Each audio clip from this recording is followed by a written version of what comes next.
Hello, friends, and welcome back to r/ProRevenge. In our first story, our OP held his abuser in fear for several years. Don't worry, no one was hurt.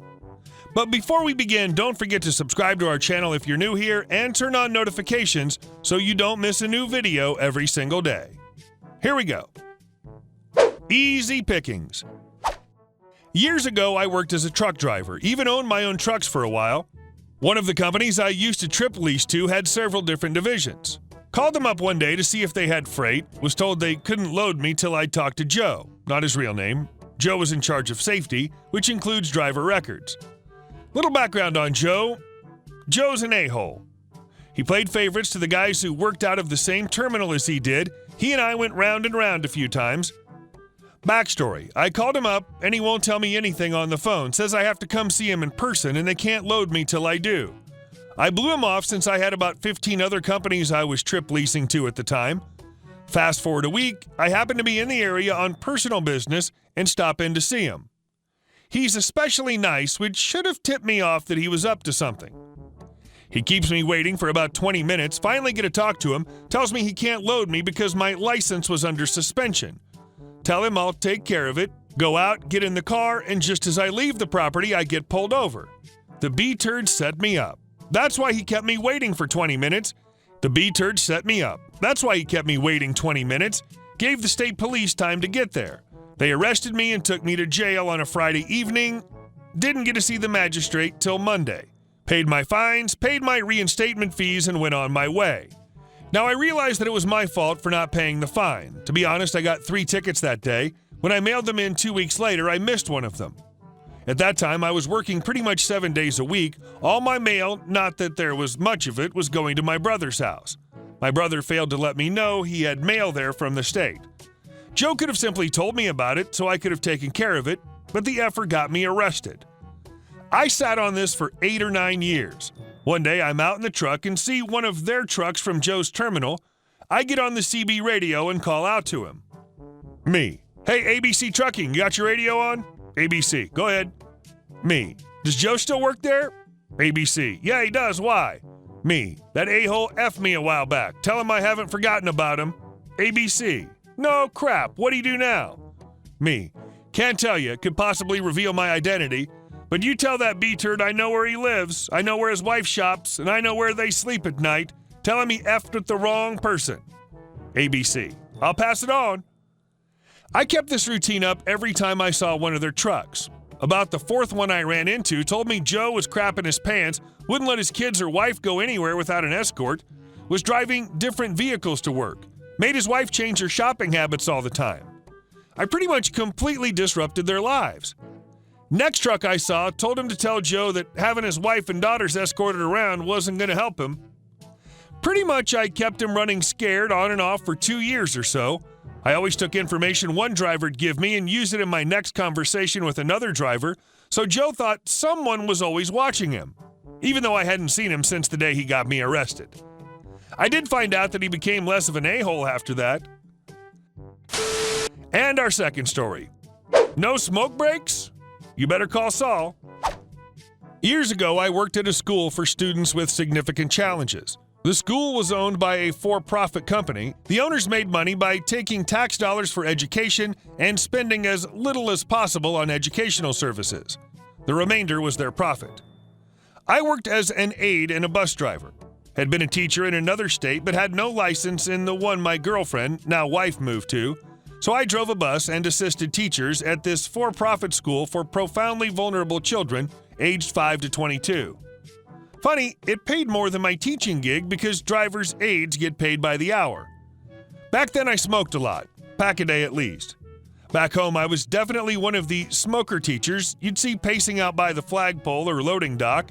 I needed the cigarettes to teach, and I definitely needed them to drive a effing bus full of profoundly challenged but full-grown delinquents sitting behind me. But the effing place wouldn't let me smoke. They didn't have the staff to cover me. It was unreal. I'd finally get away after 6 hours in the crap, and just as I go to light a much-missed Camel filter, I'd get a radio call saying one of the students took a literal crap and was effectively holding the teacher hostage in the timeout area because no one dared intervene. Got to the point where I wouldn't leave the kids even to pee because there was no one to relieve me or prevent them from running down the middle of the street naked. Seriously, happened more than once.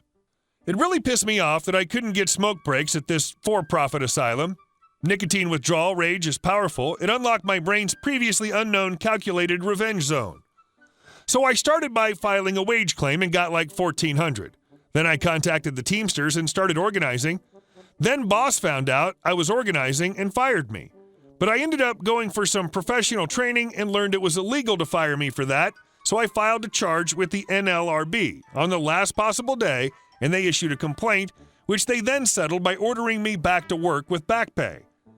I skipped professional training for a day, walked back into that crap hole school like Lazarus back to tell them all about it. Took a picture of the government poster in the break room announcing to everyone I was ordered back to work because those effers violated our rights as workers and got mad smoke breaks all day long, finished the last one, walked into the office, and quit at 4:55, went back to professional training. Invested the back pay proceeds in a pro se lawsuit in the boss's county court. Wrongful termination, retaliation for wage claim, and defamation based on a bogus letter sent by boss to all my coworkers claiming I did illegal crap I never did. Litigated the hell out of it, took boss's deposition, highly recommended form of therapy, putting your ex-boss under oath and making them answer your questions, and got it past their lawyer's best efforts to kill the case. Settled before trial, didn't have the nerve to try it. My badassery has defined limits. Finished professional training, filed class action on behalf of coworkers. Took 2 years, but great settlement. They flew the boss's boss out for that check signing ceremony with the mediator. Sued them again for taking tax dollars fraudulently, a whistleblower case known as a qui tam. They settled, paid the government back, and promptly sold the school to another, much smaller outfit. The place is still non-union, which sucks, but the kids at least get an education instead of what's left after the banks take their cut.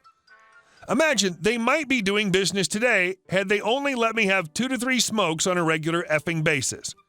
Good news is I quit smoking, so no more revenge for me. Got it. And our last story. Try to take my family's living? We'll take yours. For context, my dad was always the breadwinner of the household, and my mom was a stay-at-home mom. But my dad had an accident at work which caused a disc protrusion, which was basically a disc in his spine had popped out of place. I also was about 13 at the time.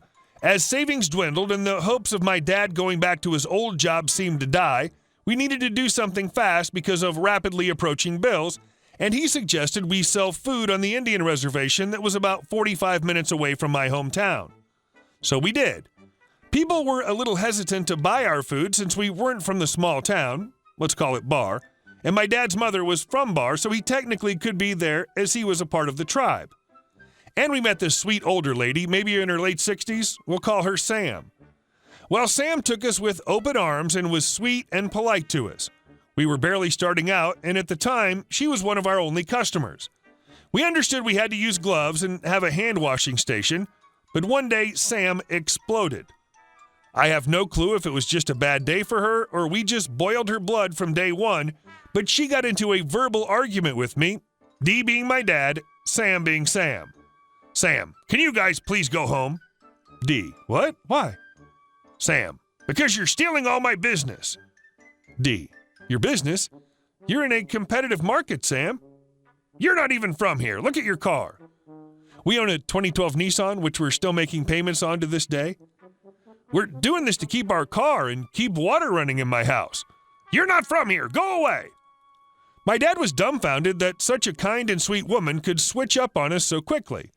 If looks could kill, I'd have 12 daggers in my chest, judging by the way she was staring us down.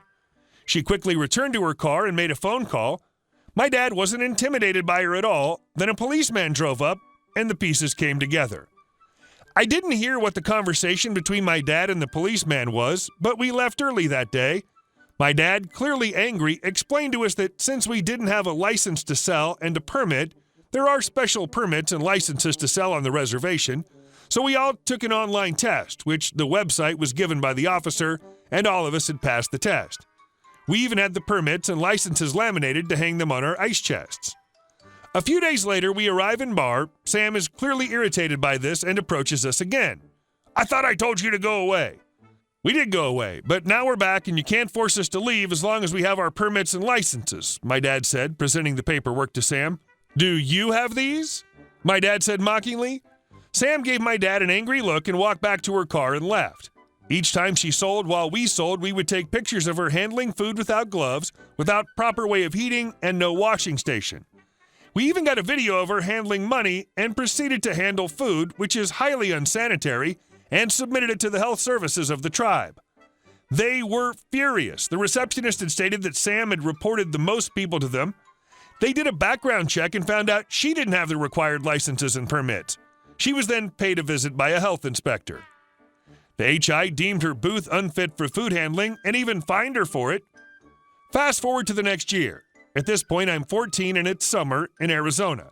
My dad offers me $10 to stand on a street corner and spin a sign advertising our booth. It's a hit. People take pictures with me and the sign and video me dancing on the side of the road with the sign, giving us more advertising in the long run. And Sam stops at the corner in her white Impala. She yelled at me. Sam, go home, you WBS word. Go do that in your hometown. And she hit the gas and sped down the road. I'd walked back to my parents' booth and told them what she said. They reported it to the police, and they took my statement and paid her a visit.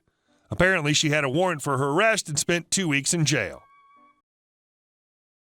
Hey guys, thank you all for watching the video. I'll see you in the next one.